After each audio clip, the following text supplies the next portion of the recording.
El segundo proceso clave son los ciclos biogeoquímicos e hidrológicos, necesarios entonces para el sostenimiento de esas cadenas alimenticias. Dentro de los ciclos biogeoquímicos tienen que ver entonces con aspectos biológicos y químicos, en este caso de la madre tierra. Ahí intervienen el ciclo del oxígeno, el ciclo del carbono, el ciclo del azufre, el ciclo del nitrógeno, el ciclo del fósforo, todos esos ciclos, y sobre todo uno muy importante que se ve en primaria, que es el ciclo hidrológico, que es donde el agua se evapora, va a las nubes, allí queda almacenado, ocurre otro proceso una vez que se evapora, comienza a condensarse, cambia la temperatura, posteriormente, una vez que sigue cambiando la temperatura, esa agua que está en forma de vapor ahora empieza a formar goticas, se vuelve más pesado hasta que precipita, y dentro de ese proceso de precipitación, que es la lluvia, es donde el agua nos vuelve nuevamente y hay una renovación constante en este caso, de esa gran sustancia conocida como el agua. Y gracias al agua tenemos la vida. Y todas esas especies, todos esos animalitos que viven y que necesitan de estos ciclos para poder coexistir.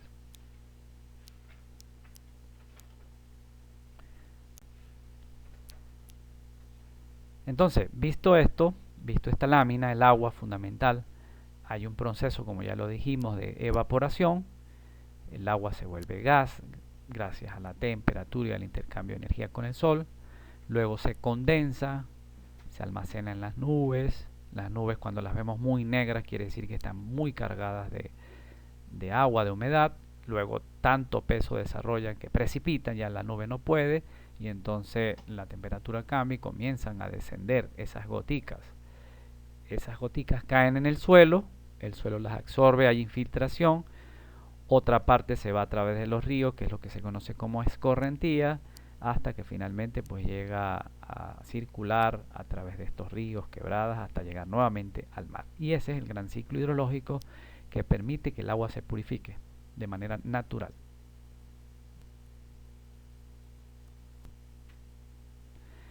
El tercer elemento clave para el sostenimiento de la vida y por ello la cadena trófica serían los ciclos biológicos de plantas, animales y humanos. Son ciclos necesarios de nacer, crecer, desarrollar y morir.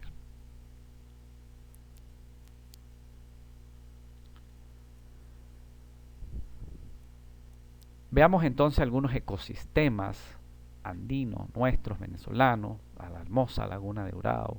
Cada vez está más en peligro el espejo de agua, es decir, la cantidad de agua que observamos en la misma cada vez está retrocediendo por distintos fenómenos que ocurren en el entorno, muchos de ellos antrópicos, por causa o consecuencia de nosotros mismos.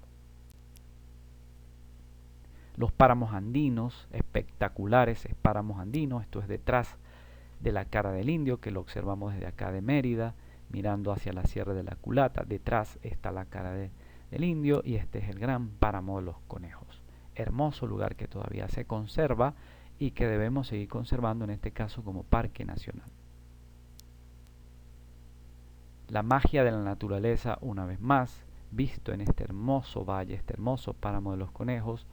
Al fondo se observan las montañas de los pueblos del sur y donde se ubica esta vivienda es en el páramo de los conejos, que sería ahora la sierra contraria a la que se ve al fondo, que sería la Sierra de la Culata. Ahí vemos el esplendor de los ecosistemas, la magia del rey de los páramos como el frailejón, más vegetación como el huesito de páramo, el pajonal de páramo, entre otras especies vegetales que hacen vida en estos entornos y estos ecosistemas de páramo andino. La magia también de los bosques semicaducifolio, caducifolio, en este caso bosques hermosos andinos también vía pueblos del sur, donde ya se han venido interviniendo para dar paso también a la ganadería. Entonces hablamos de sistemas donde la cría de ganado y la conservación del bosque empiezan a coexistir. Entonces es un efecto que podría ser parcialmente positivo si se conduce bien para el entorno. Aquí tenemos otro ecosistema, un ecosistema de zonas nivales. Estamos ya en la parte más alta ya han culminado los páramos andinos para comenzar las zonas nivales o zonas de glaciares. Esto es en Mérida, Venezuela, específicamente el glaciar de la Corona, también conocido como glaciar del Pico Humboldt. Allí pueden observar la cantidad de nieve existente, la cantidad de glaciar sobre esa superficie. Al fondo, a la izquierda, observan al Pico Bolívar, la montaña más alta de Venezuela, con casi 5.000 metros sobre el nivel del mar. Y la montaña que está a la derecha es parte entonces de esa cresta montañosa y es conocida como la Concha. Esa viene a ser la tercera o cuarta montaña más alta de Venezuela. Así que este es un ecosistema que, aunque parezca que no hay vida, evidentemente la hay pequeños microorganismos, hay algunos mamíferos y sobre todo hasta un poco cercano a estas cotas llega un colibrí un poquito más abajo, que es el chivito de páramo. Entonces, donde pareciera que no hay vida, hay un ecosistema y es parte de la biosfera. Vamos a ver el último ejemplo y sobre todo haciendo énfasis en lo que es un ecosistema donde se dan esas relaciones tróficas. Veamos este árbol, una secuoya, está en el Parque Nacional de las Secuoyas en Estados Unidos, me parece que es Estados Unidos, y en este caso es donde se ubican los grandes árboles a nivel mundial, árboles que si lo comparamos pueden observar la imagen de al inferior en la base de la fotografía de una persona y ven la altura del árbol, ¿no? La grandeza, la majestuosidad de este reino vegetal que está en ese parque nacional. Si hacemos más detalle en la imagen del árbol, ven el grosor puede tener 30 metros de diámetro, en este caso del tronco, y puede tener más de 60 metros, incluso hay árboles que han alcanzado hasta los 100 metros de altura. Estas secuoyas no las tenemos en Venezuela, están más hacia el norte de América. Gracias a National Geographic podemos ver entonces estas secuoyas han sido exploradas por científicos, por biólogos y han establecido unas relaciones bien interesante que parece mentira que dentro o en este ecosistema llamado árbol puedan coexistir muchísimas especies y especies que dan entonces que tienen relación a través de una cadena trófica. En ese árbol, en ese mismo estudio científico se determinó todas las especies que habían de insectos, de mamíferos, de aves, de reptiles, de anfibios, todos los elementos, todos los tipos de consumidores en ese ecosistema llamado árbol. O sea que un árbol, que aunque no le prestemos atención, un árbol es vida. Cada vez que se tumba un árbol se está exterminando progresivamente la vida porque estamos acabando con la biodiversidad.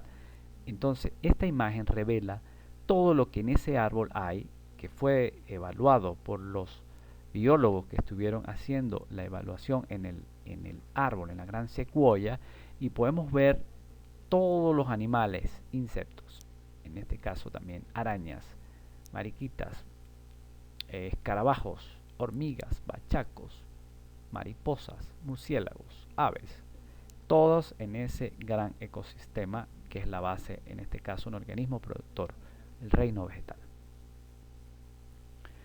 Más elementos de ese árbol, escorpiones, roedores, mariposas, más arañas, caracoles, hogares, nidos, flores, todo lo que hay alrededor de ese ecosistema.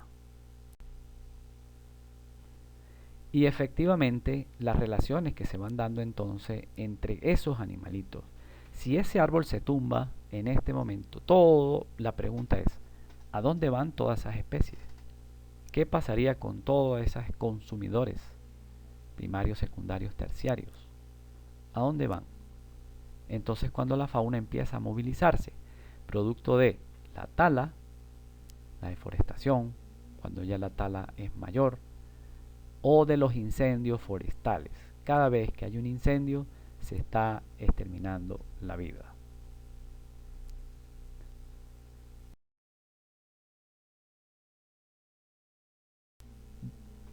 Bien, y llegamos entonces al final de esta presentación. Esperamos entonces que los contenidos manejados en la misma hayan sido de su completo interés y que haya quedado más claro todos esos conceptos manejados y sobre todo lo que es la biosfera y la cadena trófica.